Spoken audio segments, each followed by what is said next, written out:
Mike, turn your games down. Hi, we're doing a mini episode of Games My Mom Found. I am Mike Albertin, and who's not killing clowns that got blown up with me tonight? Hello, it is Nate, and somehow Batman returned. Hey everyone, it's Joe Larrey, I just gotta ask Batman, what is your problem with the circus? I mean, Jesus. He hates them. Hey, it's Robert. I'm just here in the sexy pose, licking the wounds that this game has given me. I'm Tony Garcia, and fuck the rocket launcher clowns. Yeah. Fair statement. I'm Robbie Sherman of Conversations with Robbie Sherman, and I had a great time seeing all the photorealistic stills being pushed around. They tried. 'Tis the time. Oh, yeah. Yep. It was top of the line back when I was a kid. Graphics. Yeah, it looks decent. And I'm Kyle, and if you hold the L and R bumper buttons around me and press the X button, I will throw an exploding test tube. That's how you do that? That's how that works. Because I pressed the X button constantly and nothing was happening. I'm like, okay, it says I have test tube, so what the hell? You have to use the L or R bumper buttons. Like, you have to hold one of them down and then press X, and then you throw a test tube, which will, like, damn it. It's one of your kind of, like, extra joys, though. It's an extra joy that doesn't necessarily take your health a bit apart, or doesn't take a little bit of health off, because you have a numbered amount of test tubes. That's what those test tubes are. I had like 5 or 6 of them at some point. I just now tried it out, and holy shit, it works. And, yeah. Oh my god. Those are very good, especially for the boss fights. Especially before I started getting really good with fighting Catwoman or the Penguin. Those would come in very, very handy for me. I would also use them occasionally if I was facing off against the sword clowns. The guys that they swallow the blades, and then they have that lengthy sword attack, or the knife clowns. Those also can be pretty annoying. I'd use the test tubes on those enemies as well. And Kyle, what are we playing today? Today we are talking and playing Batman Returns for the Super Nintendo, developed and published by Konami. I am very excited for this. This is one of my favorite games on the console. This might actually straight up be my favorite Batman video game of all time. And this game has a powerhouse of designers and programmers and composers and developers. Just some of the absolute best people of Konami of that era worked on this game. So, following the hit film Batman Returns, you are Bruce Wayne, otherwise known as Batman, and you have to take back Gotham City from the evil Penguin and his slew of evil goons, whether they be the Red Triangle Gang Circus or the mysterious and very interesting Catwoman. You have to fight everybody in a classic Final Fight style beat-em-up. And that's pretty much all you need to know to get into this game. Yeah, that sums it up pretty well. And I want to start with our history, and I'll go first as always. All right. I had played this game for never more than like 10 minutes because it was only a single-player beat-em-up, and I wanted my two-player beat-em-up. So I had never touched this until this past week because Kyle wanted to pick a game, and I'm like, I owe Kyle. So yeah, that's my history. So not much. Nate. I thought I had never played this game, and then I booted up the first level, and I went, oh yeah, I've played this game. But I don't think I've ever made it past the first level. Joe. This was a game I got for Christmas one year, and it quickly became one of the SNES games that I played just constantly. I actually played this game so much that my original copy just stopped working. It was also a game that I would play, even though it was single player, I would play with my mom, who was a gamer as well, and we would take turns and try to figure out how to beat the bosses and whatnot. And it was funny because while doing this, when I was pulling out my old SNES to play this, I actually found like the old notes we would make with like tips on how to beat the bosses and the tricks. That's adorable. That's amazing. Dude, I've heard so many stories of kids or people my age say like, oh, my parents used to play video games with me and this and that. Like, or my mom used to play games with me, and like, because you're like maybe the 4th person I've heard say like their mom used to play. And meanwhile, my mom, she hated video games, or she hated the idea that I was into video games. So Joe, this was a game your mom found then, huh? Yeah, it really was. Hence the podcast name. There you go. Even though very few of the games that are on this show has my mom found, for the record, so very few. And Rob. This is old childhood rental when I was a kid. I would rent this all the time. Try to beat it. I always make it to Catwoman, but I could never make it past her. Fair. Like the first iteration? Probably. She's hard. Yeah. So I did what Kyle said. She was hard. Mm. And Tony. I never played this version. I've seen like a small clip of it talked about on one of the Angry Video Game Nerd episodes, and I'm like, oh wow, this looks very different because I played the Genesis version back in the day, and I tried it again this past weekend just for the hell of it, and that's 5 minutes I'm never getting back. But as for this game, it's a slightly better, but not saying much. But yeah, I'm never. But yeah, that's like I don't really have much history with this version of the game. But yeah, that's a wild time back when each console had like a different game of some sort. I missed that time, actually. But yes. And Robbie. Don't have a lot of lore with this one. I feel like maybe a friend owned it at some point when I was growing up, going over to people's houses and checking out their games. But yeah, I didn't have a lot of lore for this. I think maybe at some point I had tried to play it through an emulator, but I was actually looking for the Superior Batman the Animated Series video game for the Genesis. I did enjoy messing around with this a lot though, and I feel like I would have liked this if I had hit this at the right time in my life. There was a point, I think, in my late teens where I actually started realizing the Burton Batmans kind of fuck, even though they're essentially flawed movies. I mean, they kind of have an incredible sense of dynamics, just big, beautiful cinematography and all these trip shots with models and things like that. Plus, they're horny in all the right ways. So they are. The Burton Batmans for not having like any queer or gay characters. They are extremely queer movies. Like these are queer as shit. Wait till the next two. That part of me, I didn't figure out that part of me for a little bit. The Archie comics should have been a side, but they weren't. It took a while. And Kyle. Well, I discovered this game pretty early in my childhood. In fact, for a good while before I ever played the game again in my later half of my childhood, like in my teenage years, when I bought the game at a pawn shop, I had actually thought that a lot of this game was a fever dream I had as a kid when, lo and behold, my family and I rented this game a few times when I was a very, very tiny little child. And I remember just playing, really getting into this game because, especially as a little kid, I always appreciated and enjoyed beat 'em ups. I found them very easy to understand and play. And as someone who grew up as a disabled person, I'm not, of course I'm not someone who could just go outside and just start beating the shit out of people. But, in a video game, you can do that. And this game really spoke to me on that level, especially being a small child. I discovered this game pretty early in my life, and I enjoyed a lot of the different aspects of this game. I felt like the music was really cool. What you may remember of old retro video game music, you might remember songs sounding a little bit more perky, or they might sound a little bit more energetic, where the soundtrack of this game is very symphonic. It's a lot of the Konami, classic Konami composers. In fact, the composers for this game are Jun Funahashi and Harume Ueko, who are both really great Konami composers.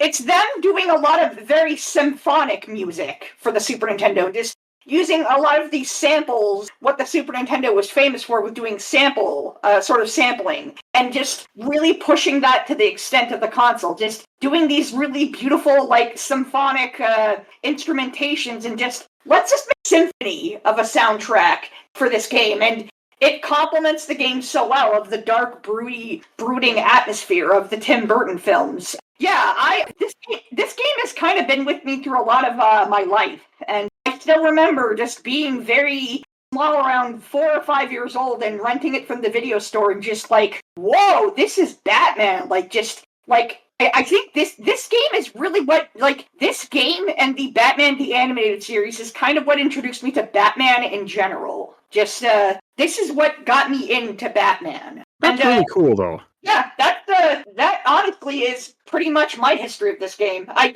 lot of, I believe Joe said this a little earlier, mentioning, their mom and, how they would play video games together.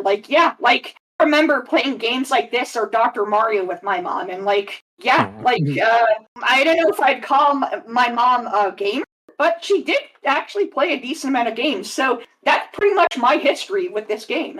Really cool. No, I'm like, this is one of those games that's always slipped by me because since it wasn't co-op, I had interest in it because the only beat 'em ups I play were, especially at the time, co-op beat 'em ups. If you were co-op, I'm not interested. No, of course. I mean, that's what the genre is really famous for, are co-op games. Yeah. Like, ironically, especially a lot of Konami beat 'em ups are famous for being big-time co-op games. The X-Men arcade game, the Ninja Turtles games, all very heavily co-op based games. And I also am not a big fan of this movie. I appreciate It's been forever since I've seen it. It's fine. I appreciate the Tim Burton Batman movies as art pieces. Like, they're very beautiful and they're very, very queer. Like, it's so weird to me how, like, there are no queer or gay characters in either of the Tim Burton Batman movies, but they're so fucking gay. Like, oh my god, they're so queer. And then, Christopher Walken in this movie, I mean, that dude loves dick. There's no denying it. That man is gay as shit. Like, he treats, like, he's like the most stereotypical idea of a gay man ever, because that man fucking hates women. Like, that man is a misogynistic piece of shit. Yeah. Like, holy fuck, like he Negan. hates women. He's like Jigen from Lupin the Third, with his level of misogyny. Yeah, it's crazy. Of course, yeah. Oh, totally. And yeah, just, like, I don't technically like the Tim Burton movies as, like, enjoy it. Like, I don't really look at them as, like, my type of enjoyable movies. Like, I'll watch, if I want to watch a movie to, like, enjoy it, like, like, get some popcorn and just, have a nice time. I don't usually go for those movies, but, like, as an art piece, like, as genuine art, like, Tim Burton's Batmans are both, like, these are dedicated works of art. That's a very good way to put it. Yeah, I actually talked myself out of that thought process a long time ago. I get that. This is just, like, speaking for a lot of this, like, I'm only speaking for myself. Like, if, like, anybody else who may disagree with me, like, like, I'm only speaking for myself. I don't speak for anybody else. So, yeah, I know that. Yeah, go ahead, please. I was introduced to Batman with the first Tim Burton movie because I was, let's see, let me do some math. That came out in 89, right? Yes, the first one was 89 and this is 92. So, let me see, 83, 84, 85, 86. Okay, so I was 7 years old. 3 years to get a sequel? So I was 7 years old when the first one came out, and my dad and my older brother, like, dragged me to the movie because my dumb kid brain was, like, not interested in this at all. No, of course. Because you're a kid. And I'm like, this isn't cartoons. I want to go see whatever. And then I just remember, like, being in the theater, and then, like, after the previews ended, and, like, after it's like, oh, here's your feature presentation, all of a sudden the theater just goes, whole theater just. Oh, of course. So how old were you? He said he was 7. Okay. But also, like, this is not a movie for a 7-year-old. Like, this movie's a fucking teenager movie. But I know. They marketed it towards children. Well, I know they did. I had the toys. Because and then again, when the title of the movie showed up, again, everybody cheered. Mm-hmm. And then, like, 5 minutes in, I fell asleep. Then you didn't get to be traumatized by a little Danny DeVito and didn't get to go, I like this with Catwoman in leather. So, hey, No, you had to have that awakening. This was the first movie. Oh, okay, never mind. Okay, the first movie was fine for a 7-year-old. I thought the second movie, that one is, that's no 7-year-old movie. No, that was the first movie. Like, kind of going off of what I said earlier with my introduction of this game and, like, feeling like a fever dream, always, like, kind of, like, creeped me out, and it still does, even though I'm a lot better about it than I was as, like, a possible 5-year-old. During the introduction of this game, when, like, the Konami logo hits, and then it, like, slowly goes into the plot of the game and the movie, the first thing you hear after the Konami logo sound is the sound of a crying baby. That creeped me out. That creeped me the fuck out as a tiny child. Like, holy That's shit. fair. And it's just like, That creeped me out man, now. the Konami, I mean, it still technically does for me as well. Like, crying babies, like, freak me out because I'm like, oh my god, that poor baby, can I help it? Something, I don't know.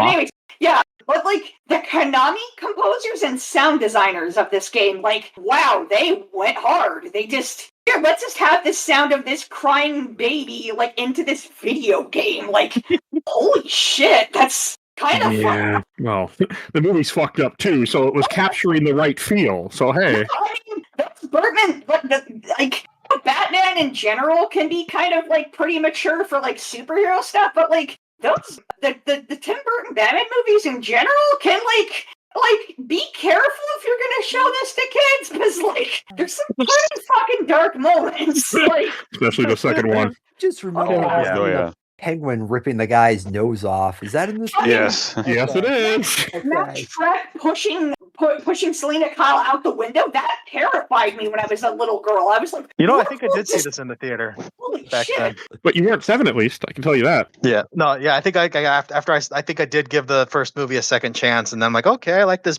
Batman character. Yeah. Oh, there was an old TV show based on it. Okay, cool, I'm in. And there's a second movie coming out. And I'm like, oh, whoa, what is this? It's very dark. The first Batman 89, here's how dumb I was. I saw Jack Nicholson fall into that vat of acid, and I went, wow, they really killed that guy for this movie. That's insane. And then when I saw Jack Nicholson in a different movie, and I was like, hey. I was like, hold up. You're also a kid, that's understandable. Like, that's an understandable thought to have, that you're just like, wait, so is he actually dead? It's like, no, it's a movie, of course. I was like, that sucks. What a dedicated man that he was to be murdered for this movie. Nobody corrected you? No, this was inside thoughts, Oh, okay. Like, in my head. I didn't go to like my parents and go, wow, I can't believe they killed Jack Nicholson. Like, I was just like, wow, that sucks for that guy. Why would anyone want to be an actor? I love how Ditko and Objectian, like Objectionist, the fucking intro for Batman is. Batman is the savior of Gotham City, and he is good, and he can do nothing wrong, and he destroys evil. Like, it is so fucking flat on a moral level. It's kind of astounding to witness it just pop up like that. It fits this game and based on the movie because he murders people in this one, no question. Oh, yeah. Can you tell this is from the 80s and the 90s of like, these flat moralities are very flat as shit, because it's like, this person is good, and it's like, yeah, they're good as they're beating people nearly to death. Okay, sure. It's like, I wouldn't put nearly, but yes. Batman doesn't smoke crack. Not killing. They are good. They're good at beating people to death. See? Yeah. Finish their sentence for them. They broke the law, so they must be murdered. yes, exactly. Because the ends justify a means, apparently. Like, that's how that works. Well, if you only kill one person, then there's still one murderer. But if you kill 100 people that were murderers, then there's negative 99 murderers. So, I like how in I think it was in Injustice 2, Robin, I think, calls out Batman's logic for, you won't kill, but brain trauma is okay. Like after Batman just got done beating the shit out of somebody. Yeah, exactly. I need to play those games again. That's hilarious.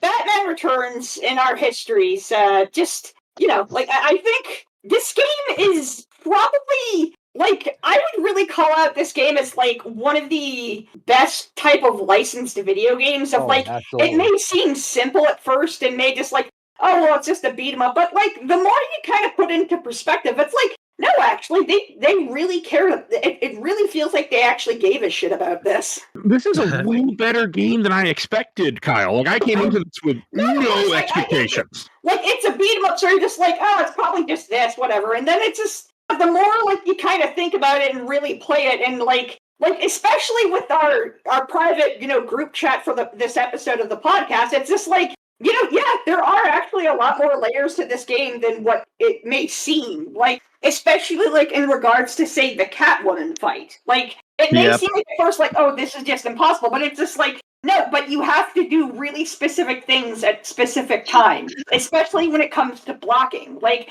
having the option to block isn't there just for show. Like, you are expected to actually use the block button. I mean, Kyle, in the chat when we were talking about the Catwoman fight, like you basically turned into my friend that I talked to when I was trying to get help on beating Dark Souls. No, of course, get good. And like, I understand. I know this is a new experience for you, but like, come on, get good. Like, you gotta cheat like the game cheats. I did. I mean, it's not so much cheating because it's like intentionally made in a certain way. That's not Oh, I cheating. mean, I did save states. That's cheating. No, that's cheating. Yes. I States I are was cheating. trying. Throw Catwoman into the lower right-hand corner and she can't get out, and you can just plump beat her. Yeah. Oh, that's just using your tools that are presented to you. That's different. Although you probably want to be careful if you're gonna throw her like into like a corner pit, because like she can like break out of it with her dash attack, which is like that's one of the instances where you do have to use the block button. Because like if you get hit by your dash attack, it does a fuck ton of damage and it stuns you. So it's just like okay, your timing on that has to be really, really on point. Or like if you accidentally leave yourself open when she whips you, like holy shit, that just stuns the shit out of you. Yes, like, it does. Yeah. These bosses, all of them do serious damage, especially Penguin. Oh my god, like you get hit when he's flying around, there's like 75% of your health gone. Oh yeah, yes. I could never dodge him proper when on the first boss fight with after he goes off screen and then comes just dashing at you from like whichever random ass direction, and you have to like hit him to make him go upward. Which I was never fast enough to do that without taking a hit. That really they're hard. I mean, this is not an easy beat 'em up, and it also you only have I think 3 continues, and you can give yourself 7 lives because in the old games back in my day, you could set your lives in the menu. In the options menu, 7 lives was not enough for me. Speaking of that, that game over screen though, damn. Yeah, you get I never saw it. You get that really, really well made and like really impressive like sprite graphic of Michelle Pfeiffer as Catwoman, like in that pose. Like, oh, that's really impressive. It wasn't that I was good, Tony. It was because I was cheating. There's a difference here. No, just to let you know. I don't want you to think, oh man, Mike's just good. No, Mike's just a cheater. That's all. If you beat the game on easy or normal mode, you get the same screen as the game over screen. It's Catwoman in that sultry pose. Now I'm curious to look this up. I like how the game was like, oh, good job. Now try normal mode. And I was like, no, thanks. But that was how it was back then, though. Yeah. At least they didn't lock a boss or something behind it. Classic video games like that were very punishing to a degree. Like, it's like, okay, yeah, good, but you can do better. Like, keep going. Don't stop now. Nowadays I see memes. Nowadays I see memes saying like with that Office meme from Jim, like pointing at the whiteboards and like games are meant to be played easy, or if you play games on easy difficulty, that's okay. Games are meant to be fun, not stressful. I'm like, of course. Someone should tell Ninja that. I was going to say, with this being a Konami game, did anybody try putting in the Konami code? I did, but nothing happened. I didn't think about it. You need a second controller, I think. I think it needs to do it. Oh, thank you for reminding me of that. I didn't even think about that, Joe. That's a good. I should have, because that was a thing back then. We did that a lot. Every Konami game had that code, yeah. Yeah. I just wasn't there a cheats. game that? Oh, that's smart, Nate. Wasn't there? I googled cheats, and there was like cheats for the Sega Genesis, for the NES, and then for the SNES. They were like, "You're shit out of luck." No, there's no cheats. Yeah, pretty much. Of course, they have cheats for like the shitty version of the game for the Genesis, but like, oh my god! Good, so, but the actual, Kyle, you said that game was bad. I was like, I'm gonna play it anyway, and then I tried the first level, and I'm like, my god, I don't even understand what the hell I'm playing or doing, and I just went, I don't have to do this. You can tell it's a bad game because it's an American-developed game for the Genesis. There you go. Come on, look at the track record Sega of America has. Can you deny that? I mean, I'm not saying that there aren't like crap games on the Genesis developed by Japanese devs, but like at least those games were like kind of unique in a way. Like crap American developed games on the Genesis are like, oh, that is a stinker. Holy shit!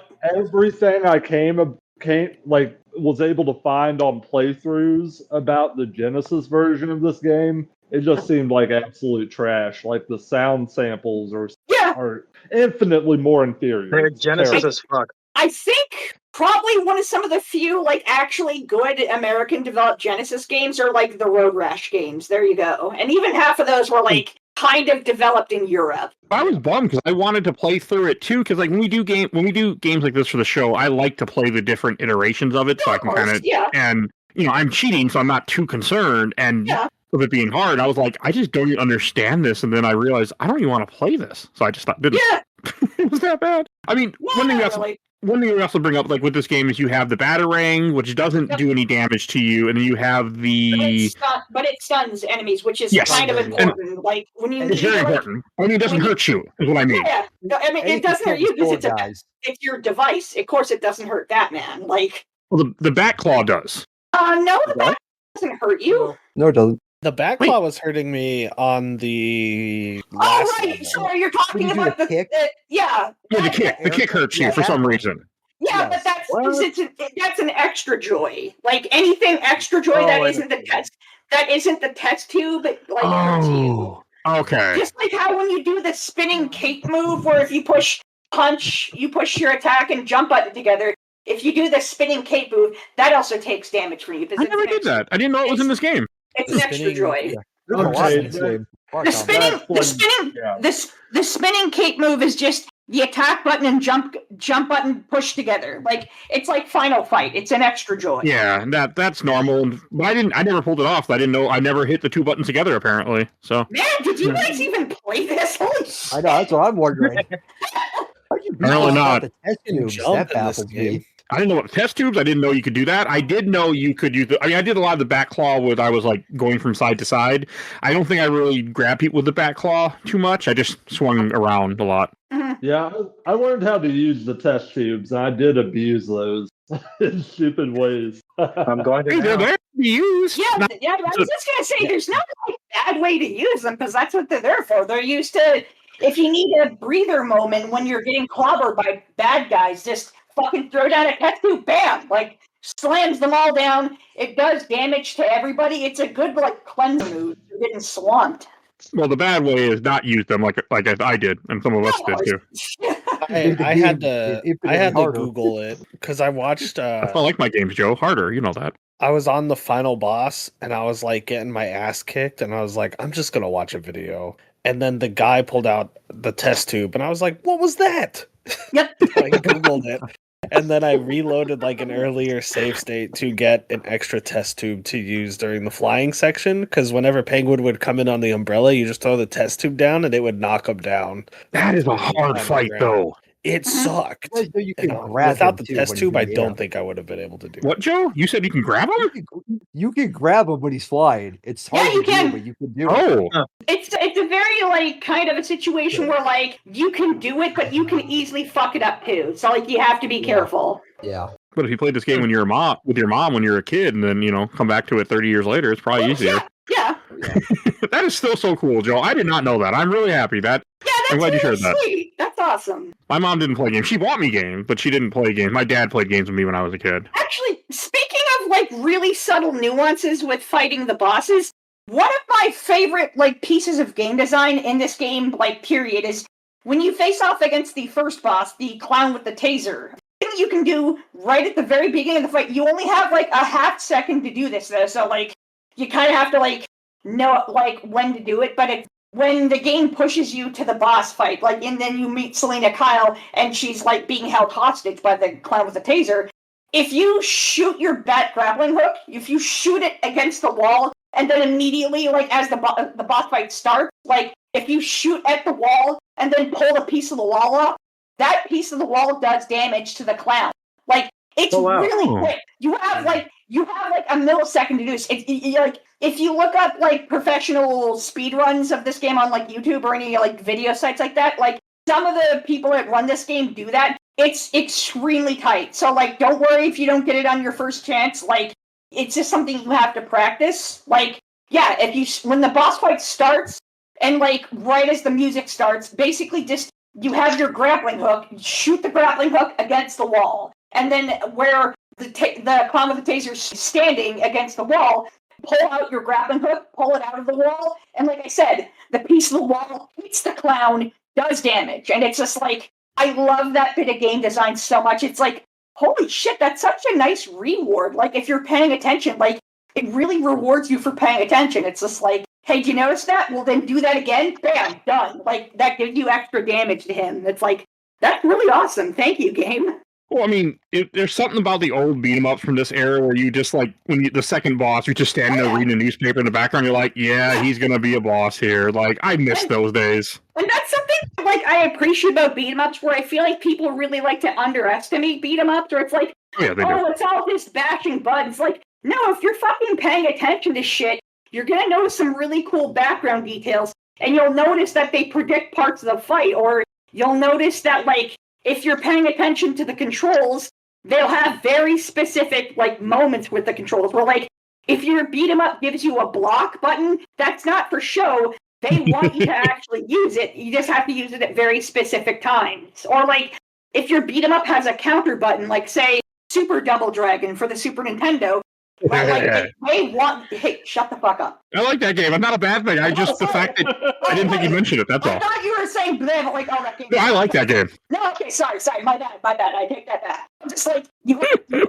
Super Double Dragon, you have a very specific counter button. If you can time the pushing the counter button at when an enemy throws a punch at you, you can grab their punch out of the air, lock them in, and just like do a bunch of like kicks or punches to the head along with like a super move. And it's like, that's such good game design. Ugh. Yes. That's rewarding you for paying attention, and I love that so much in video game design like that. Like, that's such good attention to detail. Like, that makes me so happy. And like this game we haven't talked about it yet, but it goes from your side scroller beat 'em up to sometimes a side scroller platformer where you have to use the back claw to get around. Like, Yep. That's a nice little, something different. Yeah, totally. I appreciate that. Very, very good attention to detail. Like Konami, that's like Konami on their A game. Like what, man, like knowing that like a good portion of the designers of this game and like most of the staff were like people who worked on a lot of the Ganbare Goemon games too, is just like, oh yeah, that's peak Konami. That's like peak A tier Konami. Mm-hmm. So Joe, did you have a hard time with this game as a kid? Oh God, yes. Okay. I figured, but I wanted to. Those bosses were brutal when you were a little kid. Hell, they're brutal when you're an adult, right, Nate? Yeah.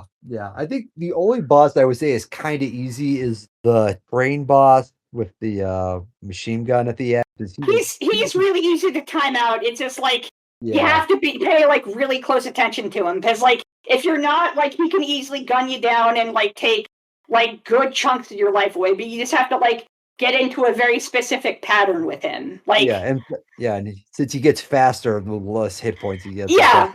Like it looks intimidating, but when you're actually fighting him, it's like, oh, this actually isn't that bad. It's just programmed to look intimidating. It actually isn't intimidating. Like And Kyle, to go to your earlier point, there are some bad beat 'em ups. I was playing the G.I. Joe Wrath of Cobra game that came out a couple years ago. Fucking sucked balls.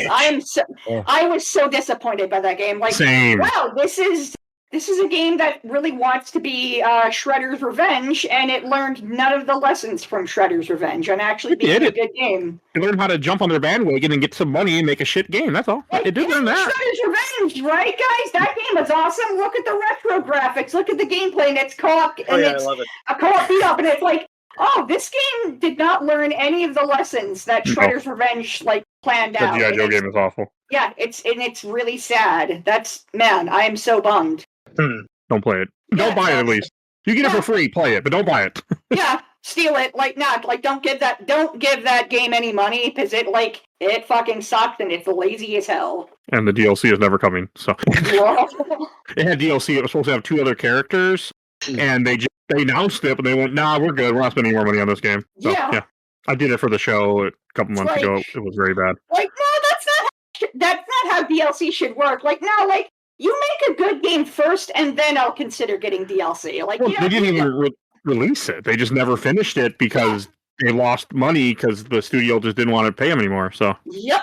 It's like, oh man, game design! Hooray! Yay, game design. It's hard sometimes, but it is. The penguin fights, like the one when he's in the duck, isn't too bad. I enjoyed that one. I did not like the one where he's on the roof. I actually gave a couple lives away for that one, which. I'm cheating. I wasn't giving away lives much. That one can be tough on your first couple of goes. Like that one's sort of. I'll say it's a bit more difficult than the organ grinder boss, the machine gun organ grinder boss. He wasn't bad. Yeah, it's not that he looked intimidating, because he isn't, but he has a lot of really really like hard to dodge moves. Like that boss fight really keeps you on your toes.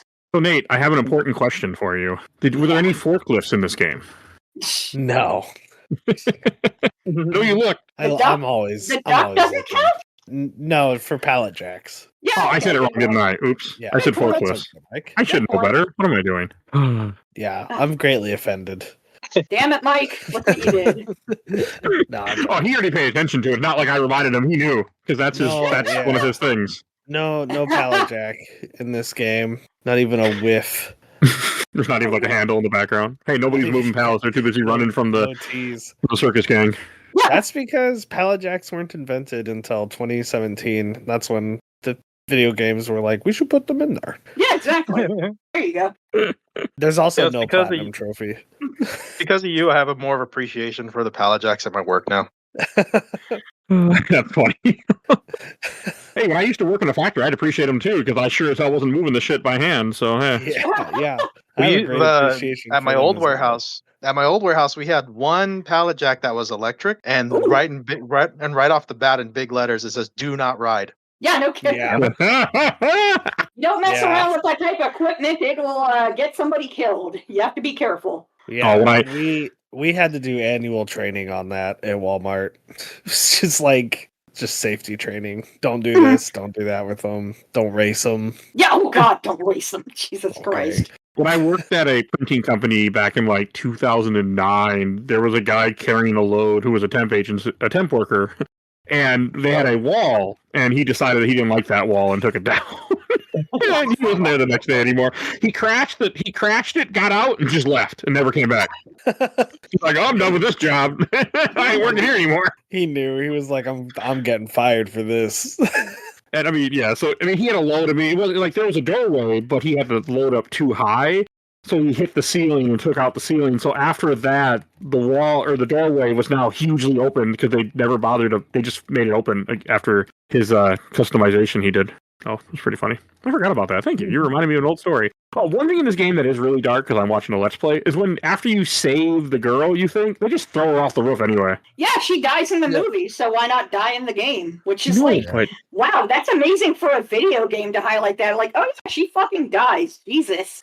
just throw her off. Like, oh well. The Genesis version sort of just recreates that moment in the beginning, which was like just looks dumb as hell now. And the SNES version like has it in a cutscene where like after you face the boss fight in that area, there she stands at the ledge of the building, and then it seems like, oh, Batman can rescue her, and then the Penguin throws that fucking umbrella, and it explodes with the little bats, and it knocks her off, and she dies. Like, wow, Yeah, I'm there holy right shit. now. I didn't see that coming. Oh yeah. I mean, I forgot this movie. I mean, I've seen this movie, obviously. I did it for the podcast a couple of years ago, but I don't remember it very well. And I was like, No, of course. and I don't like this movie. This movie's too dark for me. It's not I do not like this I movie. like the Burton Batman movies as like artistic set pieces, but Yes. like if I want to actually watch Batman, like I'm gonna go with the animated series. Well, I found out I don't like Tim Burton, so yeah, I don't like his I movies. don't mind Tim Burton, but I'm not like in love with him. Like that guy, a lot of times can be style over substance, and then it's just like sometimes even the style gets a little annoying. And I'm like, all right, dude, come on, fucking like wrap it up. Let's go. We haven't talked about the Batmobile levels yet, which Yes, I like which them. are- They're a nice little breakup. They're a nice version. I like the little graphical additions to them too. Like they're really pushing the Super Nintendo hardware. That's so cool. Like just a cool little like kind of a front-facing view type of a stage. Like they are technical. Like they are a technical stage of the game because they feel so much more like a bonus round. It's like, oh, that's really neat because like once you beat the stage, the Batmobile stage, it says like stage completed. It's like, oh, you would assume because of how it plays that would just be like a bonus stage. It's like, oh, okay. Yeah, that's a good way to put it. Mhm. Rob, what did you think of the Batmobile stuff? I want For to the get views. into that. Oh. Oh, my bad. Go ahead. You act like there's two Robs in this podcast or something. My God. Yes, Yeah, I'm very, very sorry. that's okay. From the videos I've seen of it, it looks pretty cool. Oh, It you looks couldn't like get this to work, could you?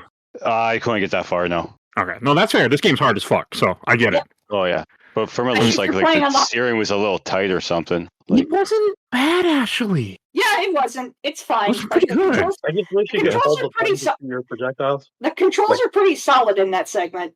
I mean, the controls weren't bad at all. Like, I know we kind of in the green room, we mentioned about how, like, you can't dash at your enemies but I never really had a problem with that either. Which, Yeah, same here. I don't really have any issues with like any of the in-game controls. They feel fine to me. Like, like I said, like, sorry, y'all, not to be a fucking dick, but like, get good. Like, it's called cheat, is what it is. It's not get good, it's called cheat. Use safe stick. Oh my god. Use cheat codes. Like, one of the best things you can do is you can catch two criminals at the same time. If you can grab them both and slam them together. Yeah. Like, oh, that's so good. And also slamming them into the background where you break the glass. I was like, this is so fucking cool. Break the glass or like destroy a bench. Yes. Like, I love that. That's so good. My word, when I like one of found the times I've seen the Batman chokeslam people. Yeah. That was great too. when I The other found one out being you in could break Batman. I was surprised how much I was enjoying a lot of this game. Like this was a much more fun experience for me than I came into it expecting. And that was a nice surprise. So I came in with zero expectations and I left decently entertained. So like, I'm actually going to play the NES version now that I know it exists and it's just the same game, but 8-bit. I am going to put that on my Steam Deck and play it here soon, even though I can't talk about it because this episode already will exist, but I'm still going to do it if I want to. I hope you do play it because it is actually a pretty good game. Like, Batman is, I'm usually pretty lucky when it comes to video games. A good portion of Batman games are pretty fucking good. Like, the older retro Batman games, like the Sunsoft Konami games, are all actually really well developed and pretty good games. And then, way later on, as we got into like, the 360, PS3, PC era, like, oh yeah, those fucking Gotham, those Arkham games, like those are all like fucking excellent games. Holy shit! Oh god, yes. Has anybody played that GameCube Batman game? Which one? There's a couple of Dark Tomorrow, is that the one? Oh yeah, the Camco one. That game is weird because it's just like this has so much like prestige around it because of like the developers. Because it's like, oh, this has like important people behind it. Why is it so awful? Like, what the fuck? It looks good. I'll say that. Okay. I've heard a lot of shit about that over the years. I was just curious to get a bald reaction out of someone. Okay, interesting. I can tell you the Game Boy Advance Batman games, the 2 or the 3 I played. Vengeance was okay. Rise of Sintizu is fucking garbage, by the way. Yeah, the Game Boy Advance games aren't that good. Or like Batman Vengeance on like GameCube, PS2, and everything else. Like, it's a decent game. I need to play that someday. It's all right. Like, it's not great, but it's like, this is decent, and it has like the cast members from the animated series in it, and it's like, yeah, that's cool. But yeah, like Dark Tomorrow is just baffling. Like, it's such a weird like oddity of a game. On my to-do list someday, like many things. Very large to-do list. I love playing games, so I'm always trying to play new games and experience everything I get my hands on. Hence, this podcast. So Hell yeah! Also, the final boss fight when he's in the duck, I thought was actually pretty good. I didn't have a problem with that. That boss fight can be a little intense because, like, it's easy to pin you in a corner where, like, if you try to jump or anything, like, the vehicle will hit you and it'll do damage. And it can also, like, pinch you. Like, it can pinch you into a corner. So you have to be, like, really careful. But otherwise, like, it's a pretty cool boss fight. And they actually use the vehicle from the movie in that boss fight. Like, that's actually really cool set design. Yeah, that was. I did enjoy that, and I remember that from the movie. So I was like, oh, that's cool. Yeah. I just remember seeing screenshots of it on the Genesis game of that penguin or that big duck vehicle thing. And I'm just like, how the fuck are you supposed to fight this thing? But I never found out because I never got to that point. Hey, I couldn't get past the first level in that game, okay? So don't feel bad. No, of course. Well, so yeah, third grade me did it no problem back then, but yeah. I just didn't. I wanted to play the Genesis one, but when it gave me the little bit of trouble it did, and I was like, I don't understand this, I was like, I'm good. I'm just gonna walk away. Yeah. But this was the fun one. I mean, we also haven't talked about there's some stages where you just walk forward and you can just throw your batarang endlessly and it actually kills and hurts you. Yeah. Those little mini stages where they're like in the middle of the actual stage. Where it's just like, okay, now you just have to throw batarangs. Like, those parts are sort of satisfying, too. I hate the guys the clowns on stilts, because you have to... those guys... They have a very, like, irregular hit pattern where, like, most of these enemies, it's like you do 4. If you throw it, the batarang twice, it kills them. Where it's like, you have to throw it, like, 5 times, so you can't do it in an even jump. It's like, jump 1, 2, jump 2, 3, 4, jump 5. It's like, what the fuck? Like, It was a bit annoying, yes. why couldn't you just made it 4 hits to kill them so you could get it in like 2 jumps instead of like 3 jumps? It feels kind of clumsy. It annoyed me. Which is weird because, like, once again, this is Konami, like, mostly on their fucking A game of like development. So it's just it's super weird. The fat clowns were even more irritating in those Oh, levels. God. Because they were just boulders you have to like dodge, or you can attack them, but then you're gonna like on the higher you're gonna take damage difficulties. most likely. On the higher difficulties, they're like really smart enemies too. They'll do all sorts of like diabolical shit. It's really fucking annoying. Don't forget the that's thin about it. clowns too. There were Which fat ones? clowns and thin clowns. That's what their names. Yeah, I know, Yeah. but like which thin clowns? But like, Oh, just in general, I just thought it was funny that that's what they named their enemies. That's all. It made me laugh. Yeah, I thought I got a kick out of the name. There was like Sword S, yeah, Thin Clown, Fat Clown, mhm. Taser, or Stun Gun Clown. I love the motorcycle guys. Those are Yeah. great. Yeah. Oh yeah, I love the satisfaction of knocking them off their bikes. Like, oh, that's so good. Yeah, it's really good It just little animation. explodes. Just fucking knock. And then their bike explodes, which that's like one of my favorite things in a video game is when someone's riding a motorcycle and you like knock them off their motorcycle and it fucking explodes. Like, I don't care if it's realistic or not.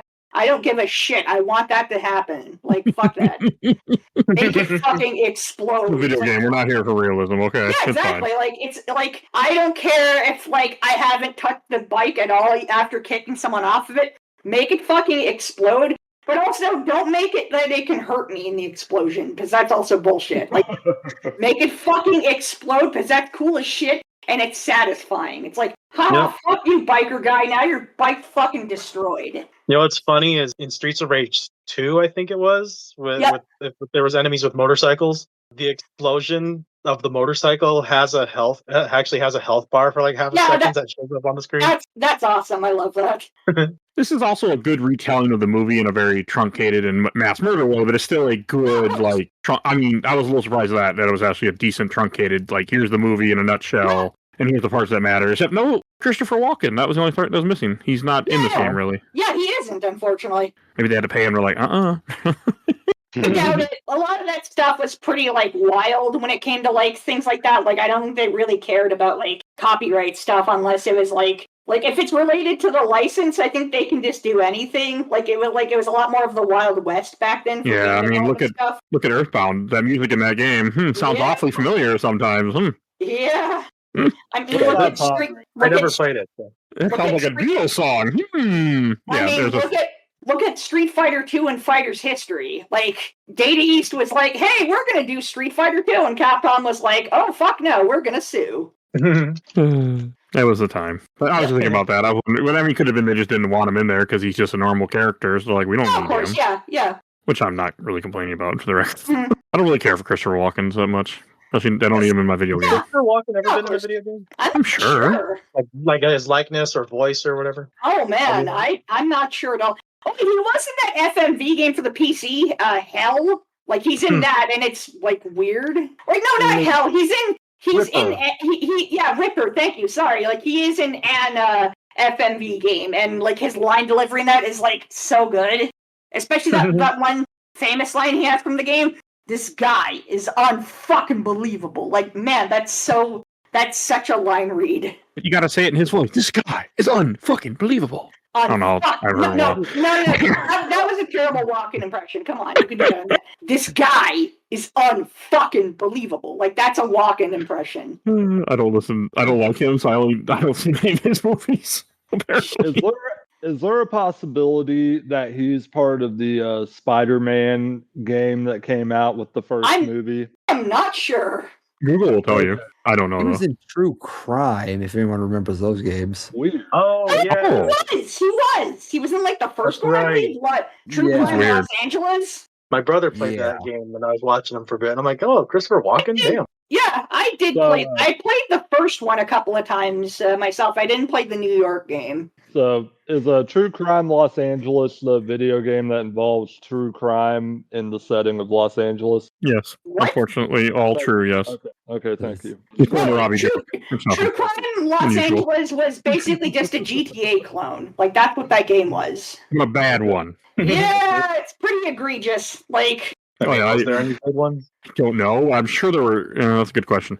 Also, and you can tell that I think game that's was made. That game was made pre GTA San Andreas, because it's like, oh yeah, this has all of the early 3D GTA quirks, and like none of the actual good points that came out of San Andreas, like being able to fucking swim. That's how every open world game is. It takes a little while. Look at Assassin's Creed. Ezio was able to swim, but Altair is like, no swimming for me. So hey, that's just the games. Anything else to say about Batman Returns that we haven't mentioned yet? No. I won't say that I think the level design is just crazy. I mean, the shadows and textures they get for things, and they copy these still frames down 1-to-1 and use some kind of flat, like, cinematic techniques to make it seem like there's a story going on. Like, I think it has its heart in the right place, even if occasionally it looks just a little clunky, Like I would like a less flat panning effect when you have your. I mean, that was just the Super Nintendo at the time, though. Like, a lot of Super Nintendo games did those, flat pans, because that's, like, the only thing those developers knew how to do. Even, like, the good developers for the console. Like, even Nintendo themselves, like, did that shit. I promise I'm not trying to hold it against too hard. It's just No. I'm just saying, like, I'm not saying that you're wrong or anything, because you aren't. You're making a good point. It's just that, like, unfortunately, that was just the time of the console. Like all the developers only knew how to do that kind of thing. It was kind of rare when you would find a developer from the console that would know how to not do that. Yeah, like I'm trained in animation to think in like arcs that are not flat. Yeah, so I naturally want that dimension, but I still thought it looked really good with all the shading. Like, I think it's really well done on a graphical level. No, of course. Yeah, I will admit the graphics did look pretty good. I agree with that. I think especially for this time that this game came out in like late 92, like the graphics for this, like being a console only game, like this isn't based off of an arcade game, like these are pretty fucking nice graphics. Like the model of Batman looks really good. He has this kind of a beefiness, but it's not too beefed up. Like he looks flexible enough to be like doing like martial arts. Like really good sprite work. I think Konami did such a bang-up job with this. They're good models.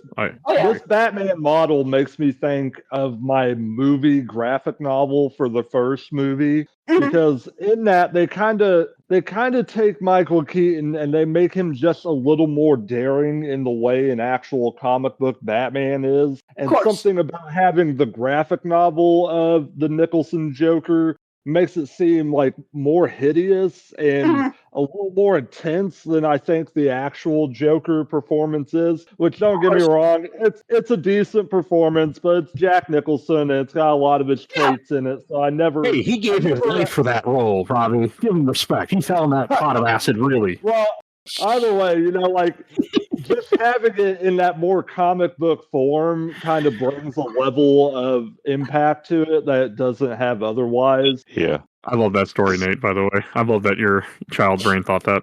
I really do. Sorry, I'm having a moment of silence for Jack Nicholson. Please don't interrupt.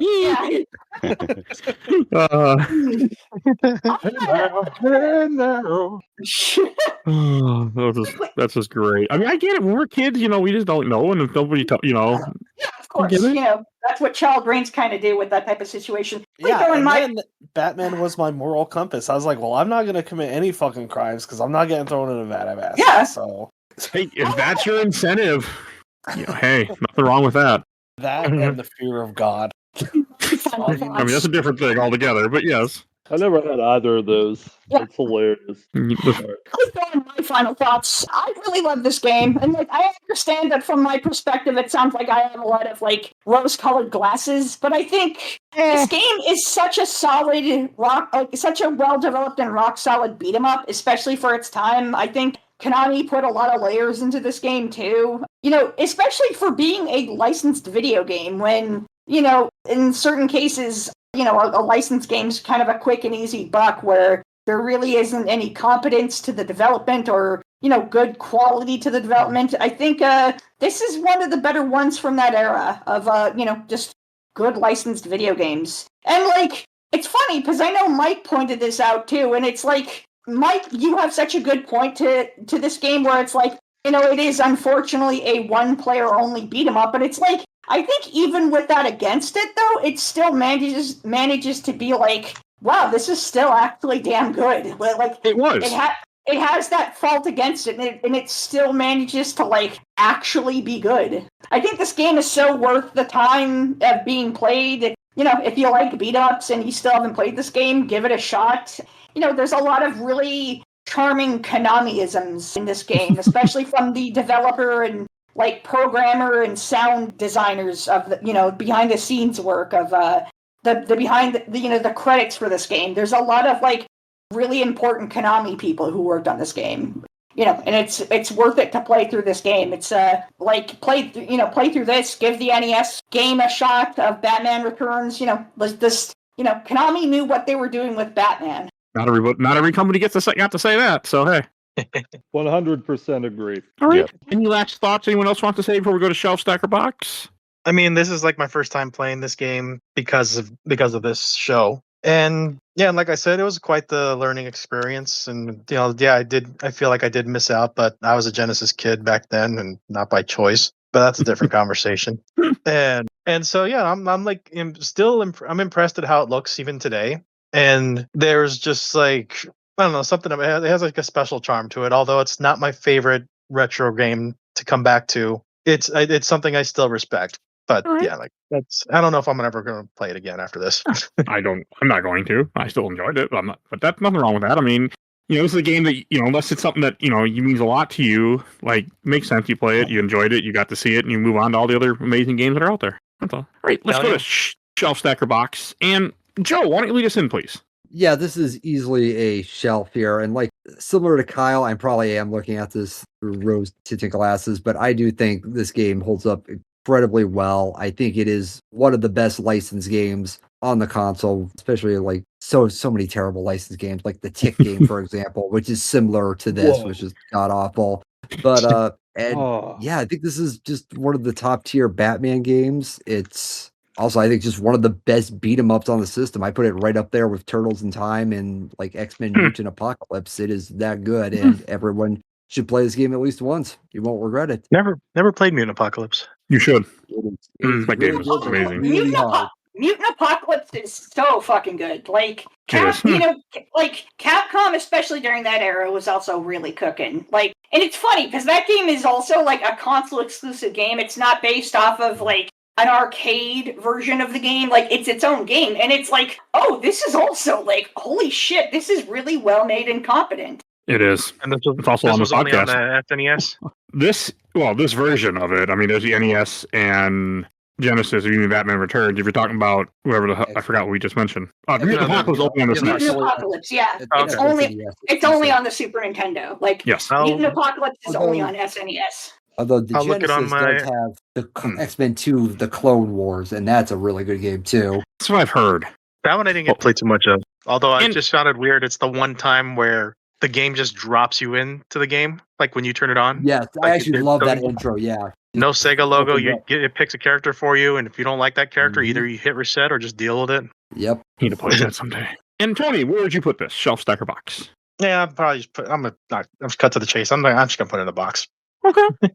Fine. Hey, each their own. And Nate. Yeah, I will also put this in the box. I think it has a lot of depth to the combat, but it is not good at even tutorializing that, I guess. Which back then, you read the manual, but I feel like... What's that? I don't know, like you think of like A Link to the Past, which is a totally different game, so it's fair to compare the two. But you think of A Link to the Past and how like the first like kind of 5 to 10 minutes you're walking around Hyrule without a sword, and there's guards like going like stopping you from going until you figure out that you can pick up grass and fall into a hole, and then you find your uncle and he's like, take the sword and then hold B. Like I think maybe like a little more enemy tutorialization and not just like, here's a bunch of like enemies and they all have different patterns, and like teaching you to block these strong attacks versus just the trial and error that it was. All right. Oh, I got a question to ask. How many of you took a swing at all the running civilians? I tried. Oh, Oh every yeah, time. no, they. Why were they running? They were running because clowns are fucking terrifying and they're What- like doing scary shit. Like that's why they were running. I mean, he's not wrong. What part of the Penguin's plan are they part of? That's what I'm gonna find out as Batman. The clowns are the I suspect those civilians. children. The civilians. The civilians don't have anything to do with the plan. It's just, they're fucking people just caught in the fucking situation. I Like, know. Hell, they scared the shit out of me when they'd come running across I'm the just screen, and I'm like, joking. Same. mashing the Y button. yeah. Especially Especially children. This game predicted the whole scary clown thing because it's like, yeah, clowns are fucking creepy and I want to beat the shit out of all of them. In Canadian, Robert. I'll put this. What is it? The Shelf being the best, stacked middle, box bottom. stack. Put this on a stack. It's still a good game to play. You want to kill some time, but if you're not good at the skills of it, it will take it out of you. And Robbie. Okay. Well, I think I'm going to put this on the stack because I think it has enough quality and charm to it that you could show it to people. It's kind of cool. I mean, it really works well with the movie. A movie I happen to like the more I get older. I'm not like a super big Tim Burton fan anymore, but that movie is one of the movies he got to make with like actual practical sets and effects before he had to fall into this, super digital thing he's been doing for a while. Which, I mean, he does have sets and stuff on his movies. His movies are a lot more high budget than some other people's movies, but just the staging of it is very evocative for me, and I kind of like that it's trying to be a little weirder as a superhero movie, even when there's so few superhero movies around it to really compare to and compete with. At this time, yeah. Yeah, it's an extremely weird blockbuster, and it holds a heavy place in my heart. And I think this game is beautifully designed, and there's a lot going on with it that's fun and interesting if you like beat 'em ups. And I understand, if you don't, I understand why it's charms might be more of like watching a playthrough or something, but I did have fun playing it, and I felt like hitting enemies is satisfying, which I think is a good enough bar for a beat 'em up a lot of the time. I mean, they're kind of hard games, but if you put a little time into it and you don't mind doing that, I think there's some fun to be had here if you like this format. All right, I'll go next. I'm going to put this on the shelf. I had a good time with this game. I came into it with zero expectations, to say again, but I actually had fun. Like, this was a decent game. Way better than I had any right to be. So thank you, Kyle, for getting me to play this. So I'm putting it on the shelf. And Kyle. Stuff. I'm glad to hear that, Mike. That makes me very happy. I'm glad people have really appreciated this game. I'm really happy with how everybody sort of rated this game and where they put it on their, where would they put it in their collection if they have it on the shelf or the box or the stack. I'm really happy to hear everyone's like this difference of opinions. This game is easily going on my shelf. This is easily going on my shelf of just miscellaneous retro games, games I love. This would go next to like my miscellaneous copies of Earthbound or, this would go next to, my various Kirby games or Legend of the Mystical Ninja for Super Nintendo. This would just be in this kind of eclectic pile of miscellaneous random retro video games. Sorry, I know it's a little redundant, but I just want to make sure that I kind of established that. But yeah, I love this game. I think it's such a solid and really well-developed licensed game. It's weird, because even with the things kind of going against it in a sense of hey, this is a beat 'em up, but yeah, there's no two-player co-op. But I'm like, yeah, but even then, it still manages to be fucking good as hell and satisfying. It tries so fucking hard. It's trying so fucking hard, and I think that's outstanding. That even when something, it has a typical genre. It takes a typical genre, but changes certain things where it's yeah, okay, this doesn't have the typical genre thing, but honestly, that's kind of fine because it's really putting in the fucking effort of being a good thing, a good quality game. And honestly, that's what can really make a good game for me, in my eyes, is that, just having the fucking effort, actually having the heart and effort into something, and just really trying to do something with it. Granted, I know that's all, that all kind of goes with the whole thing of the eye of the beholder, and, every person has different tastes, and, et cetera, but it's just, I don't know, I think with certain games you can tell a lot more than others, where you can tell where the heart lies in this, or you can tell, the effort put into this. And I think this is one of those games that really did have a lot of genuine effort put into it, especially as a licensed video game.